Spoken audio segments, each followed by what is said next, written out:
Hello and welcome to your in-depth weekly horoscope for week commencing the 19th of December for the Sun or the Ascendant. Thank you so much for joining me. If you've yet to subscribe to my channel, I'd be honoured if you did so now. But in this festive week, it really is a celestial blockbuster because on Tuesday, Jupiter, the planet of growth, of optimism, and traditionally in astrology of good fortune, returns to the go-getting, energised and fiery sign of Aries. Now on Wednesday, we have the winter solstice. This triggers the beginning of the last of the four cardinal quadrants, and this takes us through to the spring equinox, which will occur in March.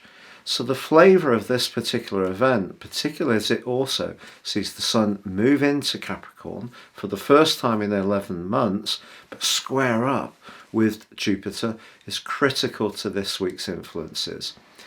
This is kind of repeated on the back of the new moon in Capricorn, which occurs on Friday.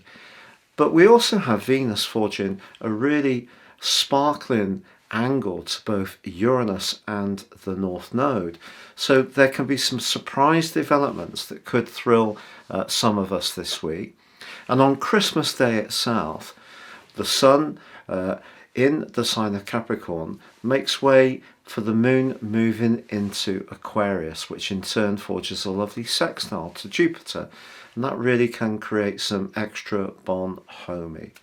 So please stay with me for each of your zodiac signs, but if you would like to understand what year will hold for you as an individual, please give me 3 pieces of personal birth data, of time, date and place of birth, and I can produce your forecast for next year. Plus in my special package you will get a PDF of your Chinese, your Vedic and also Western tropical zodiac forecast, as well as 30% off. You can get your life roadmap, your character analysis. Please see the link beneath this video for more. So Aries, your week commencing the 19th of December and festive forecast begins with Jupiter, the planet of growth, returning to your sign. Of course, it was there earlier this year, but moved into the sign of Pisces in its retrograde on the 28th of October. It won't, to be honest, be until the 14th of February that Jupiter emerges from its post-retrograde shadow, and that's when you're really going to start to feel its impetus. But Jupiter coming back into your sign can get you on the front foot. In the 12th house of your chart, even though it is the traditional ruler of Pisces and may have helped you to grapple with some more spiritual and psychological dimensions, I think it moving into your own sign is going to give you a lot of thrust right through to the 16th of May 2023, whence it can bring you some financial rewards for much of the rest of the year. But also Wednesday, we have the Sun returning to Capricorn, and this triggers the cardinal quadrant, the last of the 4, which will take us round to the vernal equinox when the Sun enters your sign. Now the sign of Capricorn is governed by Saturn, which is very much about structures, the established order. It can be a bit sniffy, a bit restrictive. It can push back on some of our exciting plans. Jupiter, however, could give you a big burst of extra drive and enthusiasm, but if you are talking to anyone in a position of influence or whose cooperation you need, it's probably best to try to cultivate as much goodwill as possible, and crucially don't try too hard.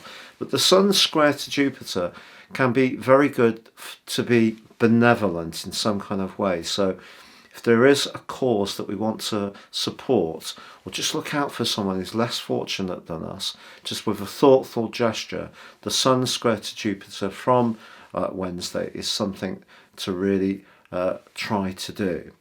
Now also this week, Venus in Capricorn is linking with Uranus and the North Node in Taurus. What's the link? Well, they're both earth signs, and of course Venus is the ruler of Taurus, so a mutual receptivity.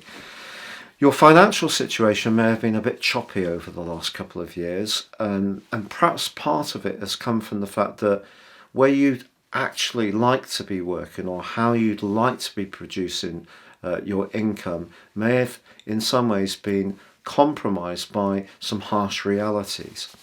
However, this is an opportunity to try to use a fresh approach to an old problem to unlock a solution. Or it could be in a relationship context that you will suddenly meet someone who could be very good for you in a professional context. I know it's late in the year, but this aspect could see something begin which can manifest itself more powerfully in 2023. Now, the new moon, which occurs on Friday, has a little bit of a catch to it because the moon is actually in detriment in the sign of Capricorn. This is its least favourite position. But equally, the sign of Cancer, which governs the moon, well, that's where Saturn is least comfortable. So we need to just be conscious that the moon here can see your feelings a little closer to the surface, but it may also see you or someone close to you feeling a bit more censorious, trying to be a bit more serious about something. But this one also squares up with Jupiter. So Jupiter is going to give you a lot of desire to get on the front foot and do what you want to do for you. Now, your ruler Mars does continue to retrograde. Of course, it's free of the clagging and cloying energy of Neptune, which you'll take all day long. But I feel that it is asking you to think carefully about how you interact with others. And some of the conventions that at times can seem frustrating, some of those conventions have survived and evolved because actually they can be like the glue which holds things together. So if you're feeling particularly rebellious, make sure you do actually have a cause. For a rebel without one could see you actually just getting a bit sort of frustrated at this late point in the year, when it's perhaps better to see how things are panning out with a longer view.